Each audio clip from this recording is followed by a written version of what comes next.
Well, good morning. I think it's about time to start. Glad you could make it this morning. Does anybody recall where we left off last week? Maybe the broader sense of what it is that we were discussing.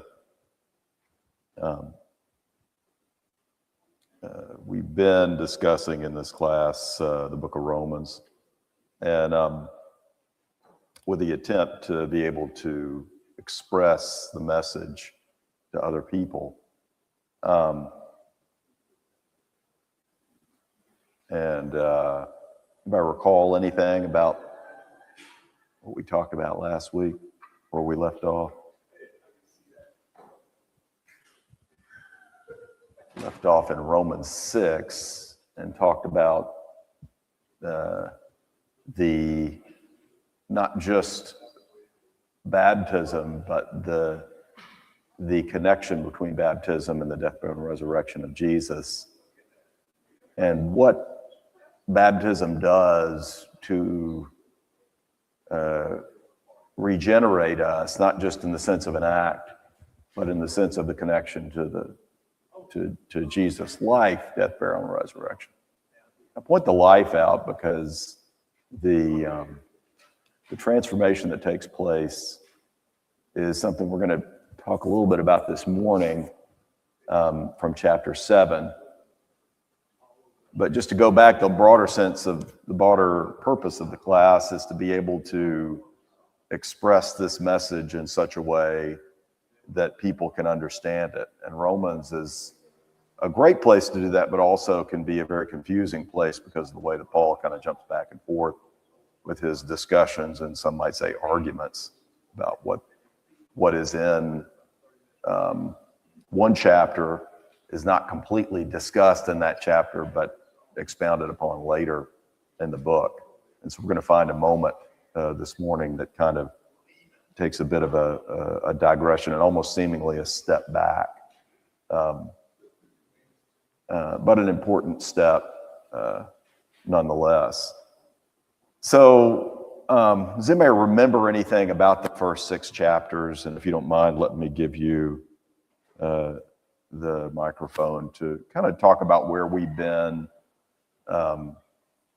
any background about the book of Romans, anything that we can piece together to get us to where we are today. And the purpose of this is to be able to kind of articulate and express this in a congruent manner, and that there are pieces, and that this picture, the mosaic of what is taking place in the book of Romans, can be expressed in such a way that people can understand. But starting from the beginning, anybody remember anything about the purpose of the book, when it was written, what part of Paul's life, who it was written to?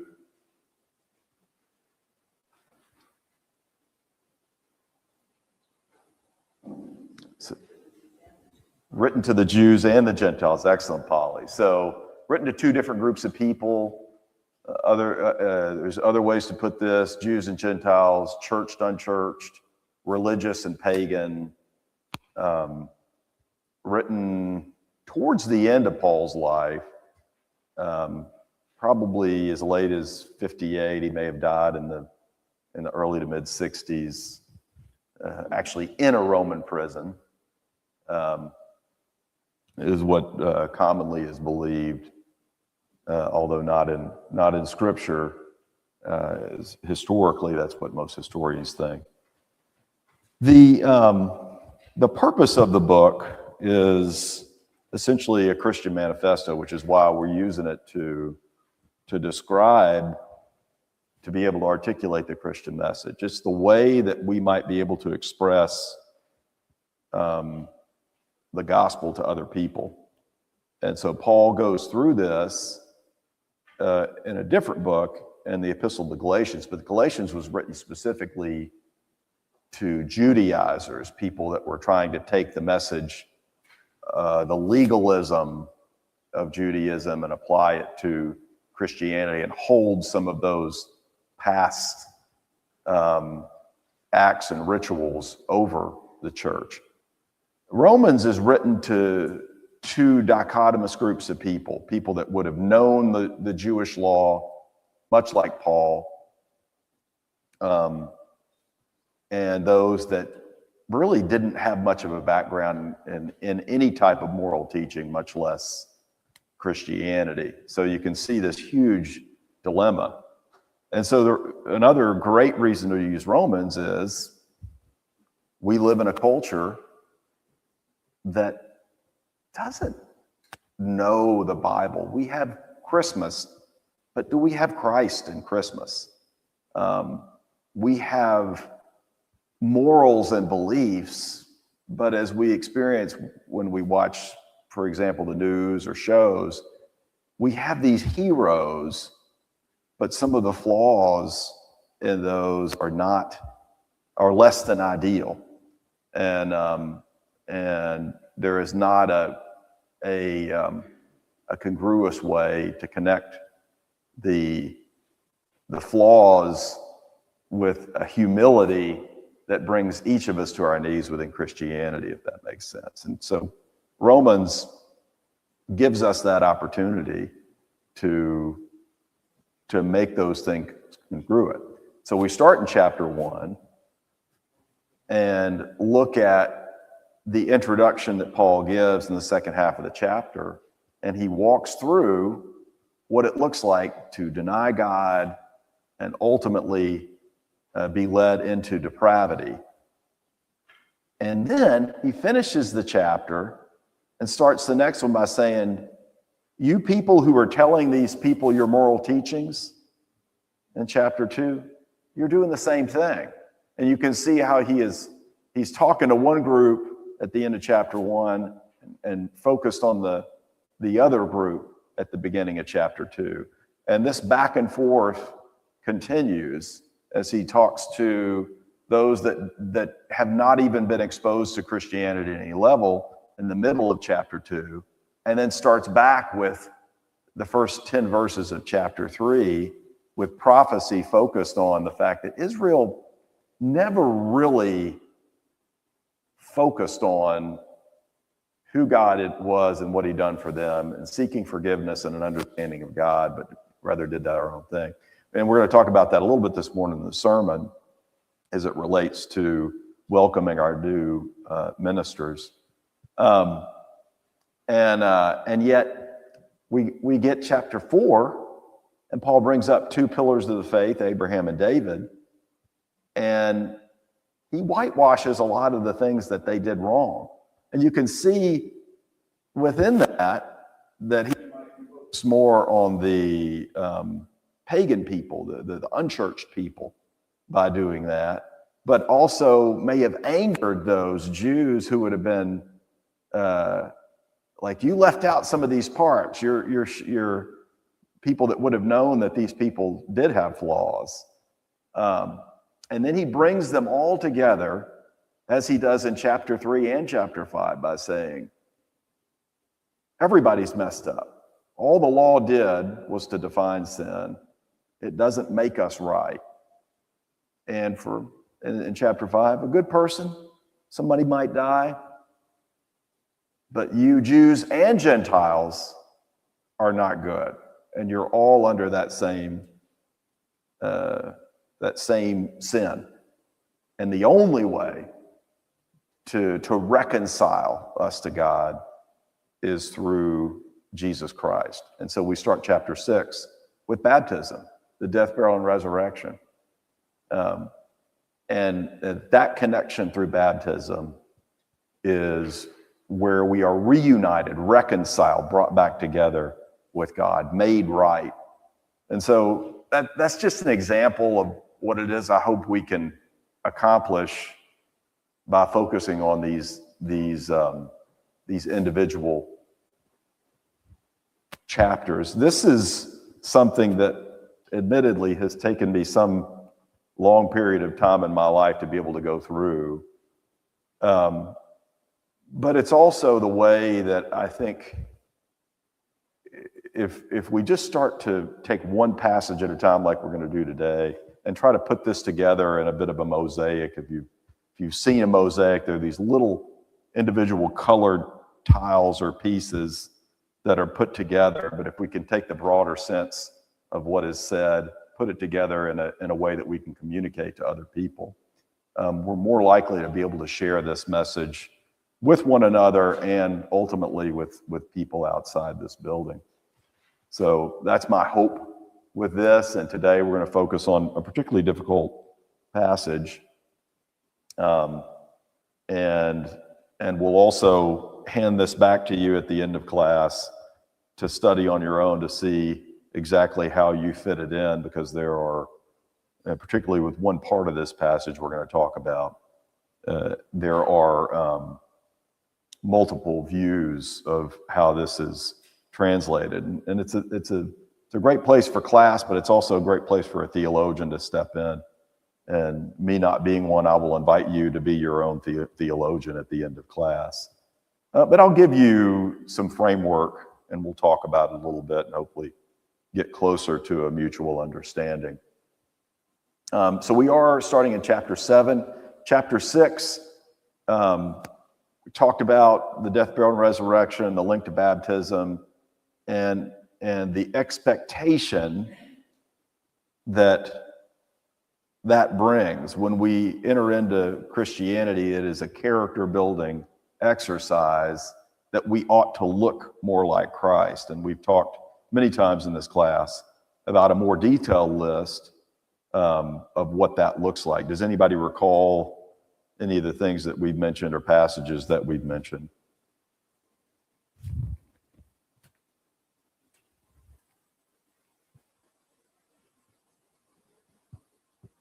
We've mentioned the fruit of the Spirit, and that's one list, which is the love that comes about from the initial relationship with God, the unconditional love that we are offered through Jesus, and that should make in us, the love makes in us, gives us the joy, the peace, the patience, the goodness, kindness, gentleness, and the self-control.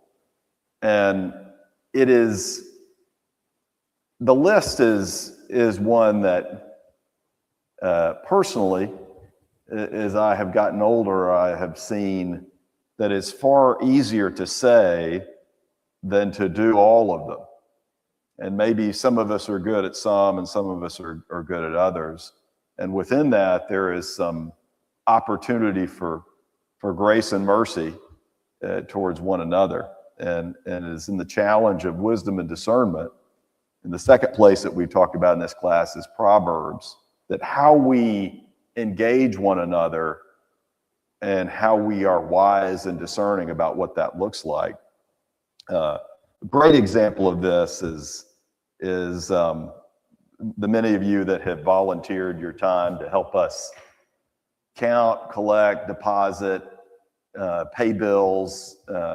I'm grateful for you, and we've had these discussions about this separation of duties so that we have a safe way of simultaneously protecting those that are volunteering, and then there's a making sure that we are keeping one another accountable, that there is support and that there is accountability, and that there is this wisdom and discernment that keeps us governed, so to speak.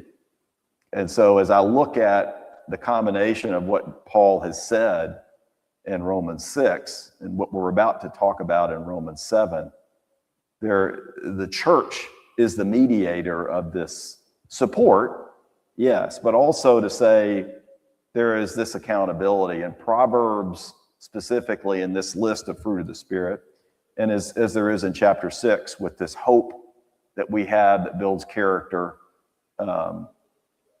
and makes us look a little bit more like Jesus, is also done with wisdom and discernment.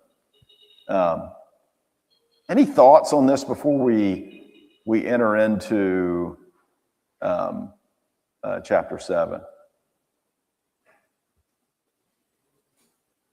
Is this something that at 9:30 we need another cup of coffee for? Or yeah, I join you in that. that sense. It is a lot, and yet I think personally for me, it is helpful to repeat specifically the purpose of the class, where I hope this goes, what my view of this is. Are you going to be able to stand up and talk about this? I would not expect that. My first hope is that this will spur a desire to understand on your own with your own individual study, bring the questions back, and try to get just head around a portion of it, not all of it at once, but also to present to you the vision of what it looks like to kind of take this word and share it and be able to articulate it. And hopefully, as the quote that is attributed to St. Francis of Assisi, that we take the gospel into the world and, if necessary, use words, that our actions are what it is that represent Jesus a little bit better. So that having been said, let's turn to Romans 7. And I'm going to start in verses 1 through 6 of chapter 7. And again, we skipped over the second half of chapter 6, which is a bit of a repeat of the first half of chapter 6. But I do encourage you to go back and just read chapter 6 with those two sections, first 14 verses, second from 15 through the end of the chapter 23, that talks about, shall we go on sinning so that grace may abound? Of course not. And then he repeats that in verse 15 and goes through the end of the chapter with a similar parallel analogy. Starting in verse 1 of chapter 7. Or do you not know, brethren, for I speak to those who know the law, that the law has dominion over a man as long as he lives? For the woman who has a husband is bound by the law to her husband as long as he lives. But if the husband dies, she is released from the law of her husband. So then, if while her husband lives, she marries another man, she'll be called an adulteress. But if her husband dies, she is free from that law, so that she is no adulteress, though she has married another man. Therefore, my brethren, you also have become dead to the law through the body of Christ, that you may be married to another, to him who was raised from the dead, that we should bear fruit to God. For then we were in the flesh, the sinful passions which aroused by the law were at work in our members to bear fruit to death. But now we have been delivered from the law, having died to what we were held by, so that we should serve in the newness of the Spirit and not in the oldness of the letter. So he gives this analogy that starts in verse 1, and then he even has a little parentheses here. Do you not know, brethren? He's talking to the Christians, would have been the Jews, the Gentiles. And then he has a little aside, for I speak to those who know the law. Does anybody recall where it is, or just what it says earlier in Romans regarding what the law does? I mentioned it a minute ago. And this goes back to just kind of the way that Paul brings up this subject again that he's previously discussed. Anybody recall where that is? In Romans 3, 19 and 20, Paul says that the law only defines sin. It just tells us what it is. It doesn't fix our sin problem. And then he goes on to articulate what does fix the sin problem, which is Jesus Christ and the gift that is Jesus.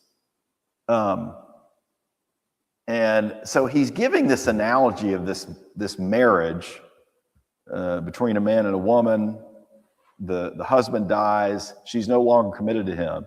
And the parallel of this is going to be that we have become dead to the law of sin and death, and now we live in grace through faith in Jesus, entered into by baptism. And then we ought to look different.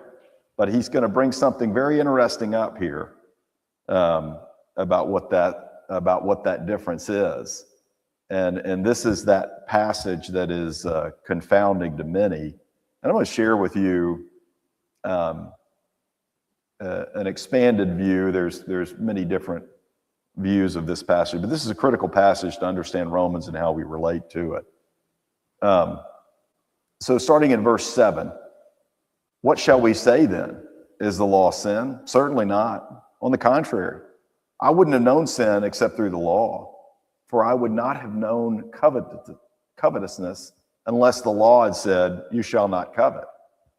But sin, taking opportunity by the commandment, produced in me all manner of evil desire. For apart from the law, sin was dead. I was alive once without the law, but when the commandment came, sin revived, and I died. And the commandment, which was to bring life, I found to bring death. For sin, taking occasion by the commandment, deceived me, and by it killed me. Therefore, the law is holy, and the commandment holy, and just and good. How then what is good become death to me? Certainly not. Has then what is good become death to me? Certainly not. But sin, that it might appear sin, was producing death in me through what is good, so that sin through the commandment might become exceedingly sinful. Whose head is spinning at 9:52 on Sunday morning with these back and forth of death and life and sin? And what Paul has done is to argue both sides of this in such a way that I have to go back and read it and try to take it apart and try to understand it. Does anybody have any thoughts or even just questions? Because Paul's basically arguing with himself. He is bringing these arguments and then talking about the other side of what the response is. Any thoughts, questions? We're still spinning. I'm going to do my best to articulate this. It is that the law only produces death, and that Paul has realized this once he knows the law. And so this is most theologians believe this is a pre-salvation discussion that he has gone back to, despite the fact that he's just talked about in Romans 6, this entering into a relationship with God through Jesus. It is confusing to me why Paul would go back to this, and this is why I'm going to bring up this central portion of the passage from verse 14 through 17. And this particular place and where it's placed, it brings up some difficult contradictions to make sense of. And so just to review, got the law. We got two groups of people we're talking to. And so Paul kind of has an aside to say, for those who know the law, all it does is bring about that sin. The knowledge of the law brings about sin, and it dies. It causes us to die and brings us to our knees in death. But as you pointed out in chapter 6, you can quickly see that this is a challenging place to put this when he's just talked about the death, burial, and resurrection of Jesus, and he brings back up this analogy of death and that the law only brings about sin. And then what he's about to say here, that he places after he's talked about this salvation experience. And again, most theologians think that he is bringing to this pre-salvation discussion of sin and his understanding of the law. So the critical passage here, starting in verse 14, for we know that the law is spiritual, but I am carnal, soul, and under sin. For what I am doing, I don't understand. For what I will to do, that I do not practice, but what I hate, that I do. If then I do what I will not do, I agree that the law that it is good, but now it is no longer I who do it, but sin that dwells in me. Now we're really going back and forth. And this is the challenge, is that he's talked about this salvation, and then he comes back to say, all the law did was to make me guilty. It didn't make me right. And what I am doing and what I do, it's in the present. And this is the problem with the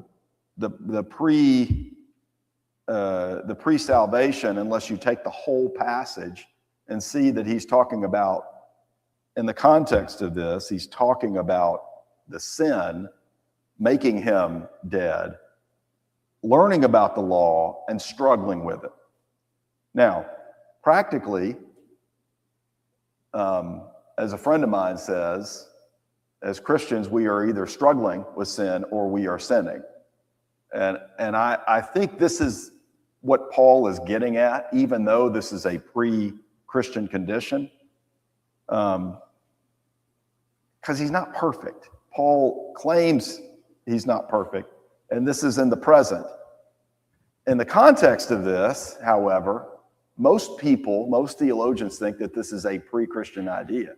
The challenge that I have with that personally, and the incongruity, the lack of congruity, the connections I cannot make, are that when I look at that fruit of the Spirit and measure myself up against it, there are moments, at least, if not longer than moments, that I personally struggle with that, with that list of things, and definitely the unconditional love.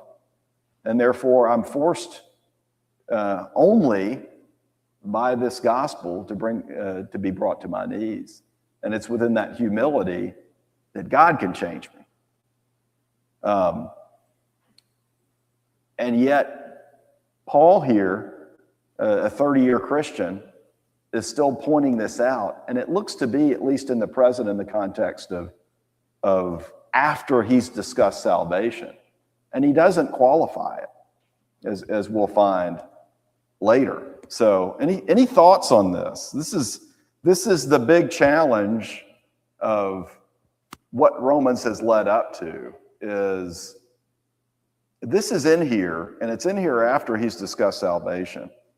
What I can't make sense of is why he would put it in here, knowing, yes, there is a discussion of sin leading to death, and that he addresses that in part with this statement. But also to say the practical application is, we know that as Christians, none of us are perfect. Any thoughts on this? Any challenges that this brings up? If I may get your, do you mind if I do this? Are you okay with it? if not, okay. Okay. Could it be that some of those early Christians still thought they had to follow the law? So he Yes. needs to occasionally remind them that the law is the way to death, Yes. and that Christianity is the way to life. Yes. There is definitely, that's a great point, and there is definitely a death and life between the law and what Paul is trying, the major part of what he is trying to get at is the law doesn't save you. The rules do not save. It is only through Jesus that we are saved. And yet, the counter-argument to that, or the qualification is, and for those of us that grew up in a rules-based religion to some extent, which, you know, in my background is a very conservative, like rules matter. They matter. Paul would say, should we go on sinning so that grace may abound? And you can quickly see this back and forth of what it looks like. But to your point, if we make it about us, and this is my interpretation of this, and not about God, and not about our relationship with Jesus, and that the only way to God is through the death, burial, and resurrection of Jesus, we will ultimately make rules up and feel better about ourselves through the rules instead of better about God through Jesus. And to me, this is the representation of that idea that Paul is trying. He is making it. Look, the law doesn't help us. It tells us what's right and wrong, and it tells us about God's nature and character. And in that sense, it is incredibly valuable. But what saves us is recognizing that the only thing the law does is make us wrong, and that Jesus makes us right. And that, to me, is a representation of humility. And it gets us past, well, was Paul still sinning? Was this in the present? He doesn't qualify it in an overt sense, and so it's left to interpretation. But he does start the next chapter by saying, for there's no condemnation for those who are in Christ Jesus.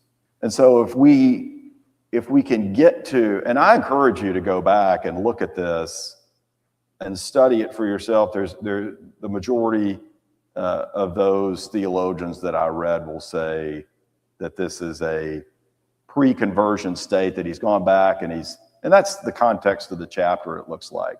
But to your point, Ann, all the law does is make us wrong, and our focus should be on Jesus that makes us right.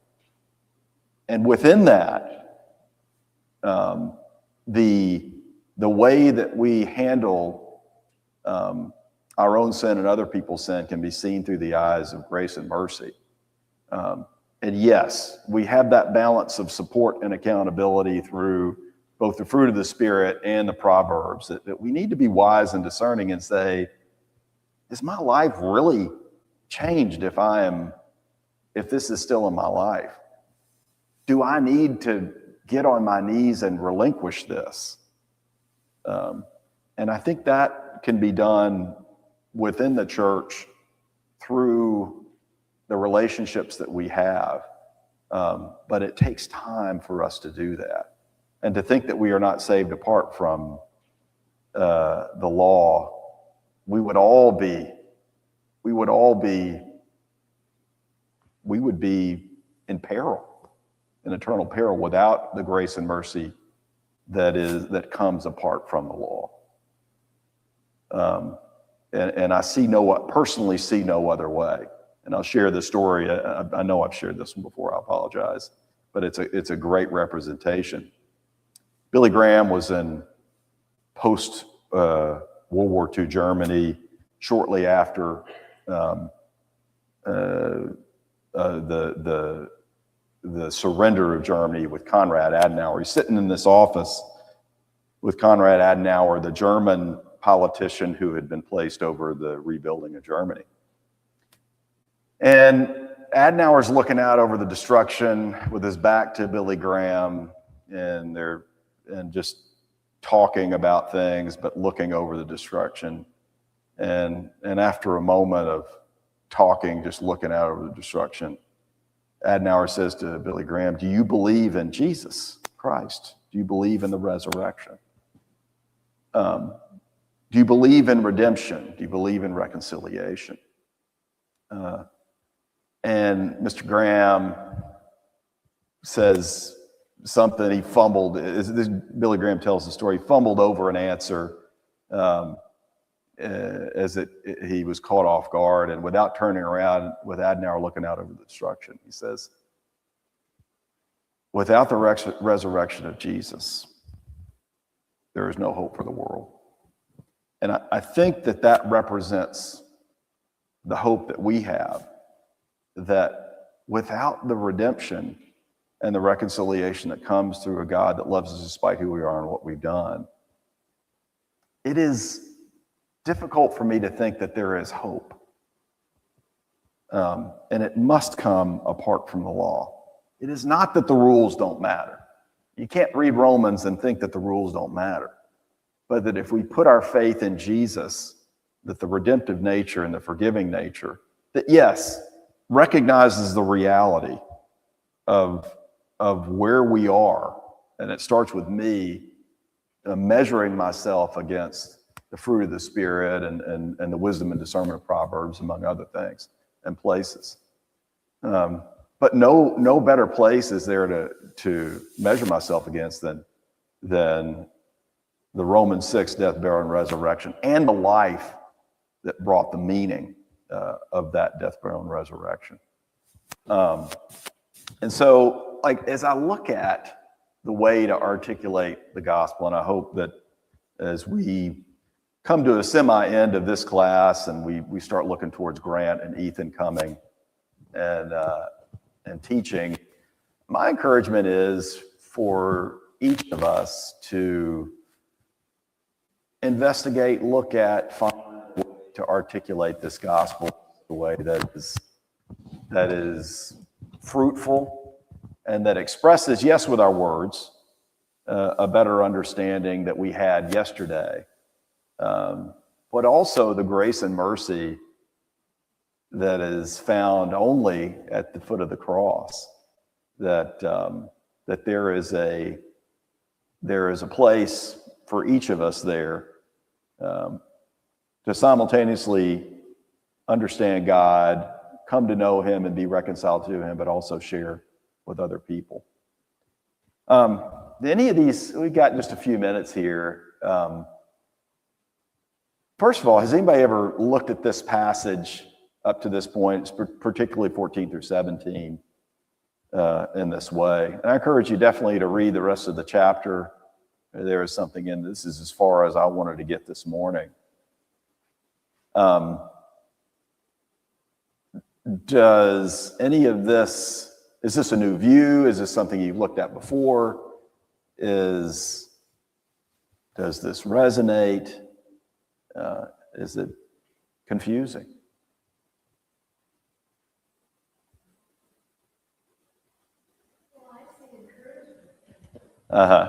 If I may, Sherry, can I do this? Please forgive me. Can I get grace and mercy with the microphone so that people... Yeah. It's encouraging to know that when we do, we can continually improve ourselves. Mm-hmm. We don't have to stay in this sin. We can get better, and He will accept it. Mm-hmm. That's what I see. Yes. Maybe I'm off. No, I think that is definitely that we can improve ourselves, that we have an opportunity for self-improvement. My hope would be that is it is the nature of that grace and mercy that allows us. I did with Israel, and as He does, I think, with us, is that He says, I'm going to give you that grace and mercy. The challenge is that we are finite people. And as I look, just for example, at the forgiveness of and Peter, coming to Jesus and saying, I think it's in, I want to say, I can't remember exactly where it is. God or Jesus, how many times should we forgive people? It's like 7 times enough. And I look at 7 times sometimes, and I'm not good enough to do that sometimes. And that is not God's problem. That's my problem. And my response to that, to this point, is to bring me to my knees, to build the support, to come and say, God, I can't do this, to talk to people in the church, people that are more mature in that area of forgiveness, and be able to let that, to find the wisdom of discernment, not to be the doormat and not thus help that person to come to a better understanding of the Christian community. But also that there is the accountability on the other side, that the church doesn't expect us to be that doormat either. But also recognize that people are in these different places in life, and some need this support, some need that support. So it is an enormous challenge, and one that we will continue to struggle with because of our imperfection. But that, yes, we are to look better. It should be a how do we work together? How do we build consensus? Not our own consensus, but God's consensus for us. And in that way, if we measure ourselves in that way, yes, we will all come up lacking in some way, shape, or form, but we'll come to a better understanding of what God wants for this church. And as we individually grow, the church will grow. And I think that's such a great point. It is encouraging to me to know that there is grace and forgiveness, there's mercy, there's healing that meets us where each of us are. That's actually part of a song. I stole that, but it is, and this is something I'm going to talk about next week, a shameless plug. If you want to invite any friends or family, I'm going to invite a few for next week. I'm going to have a Christmas sermon. I'm going to talk about some of these thoughts about what the Christ in Christmas, what makes him so special. And I'm going to talk a little bit about the prodigal sons, that there were two prodigal sons. Even though one stayed, he was ambivalent about the grace and forgiveness. And this is not just a New Testament idea, it's an Old Testament idea. That the mercy, the grace, the kindness is, unfortunately, equally unliked in the Old Testament as it is by so many characters in the New. And we find the teachers and leaders of the synagogue in the same way. So, any other thoughts? I appreciate that comment, Sherry.